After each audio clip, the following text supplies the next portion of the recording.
Bonjour, content de vous retrouver. Nous poursuivons aujourd'hui avec la quatrième section du livre de Charles Taylor, Multiculturalism and the Politics of Recognition, qui porte sur la politique de reconnaissance égalitaire et la charte canadienne. Vous le sentez déjà, dans cette section, Taylor fait une adaptation des questions fondamentales sur la politique de reconnaissance égale ou de la dignité égale à la situation que les sociétés canadiennes ont connue dans les années 80.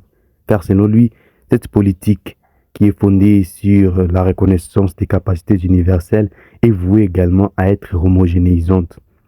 Le problème part de l'adoption en 1982 de la Charte canadienne des droits qui a aligné le système canadien sur celui de l'Amérique avec un code de droit qui offre des bases de révision juridique de la législation à tous les niveaux du gouvernement.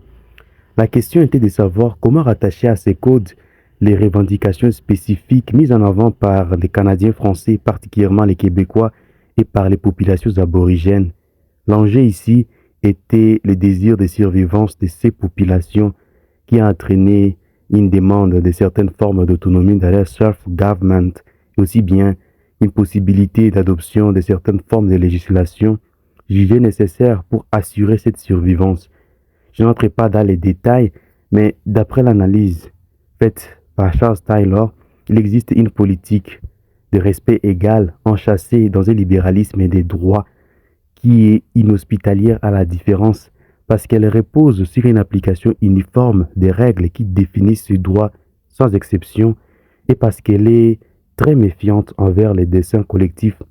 Cette politique est inhospitalière à la différence, pas parce qu'elle veut abolir les différences culturelles, mais parce qu'elle ne peut accepter ce à quoi aspirent réellement les membres des sociétés distinctes et qui est leur survivance.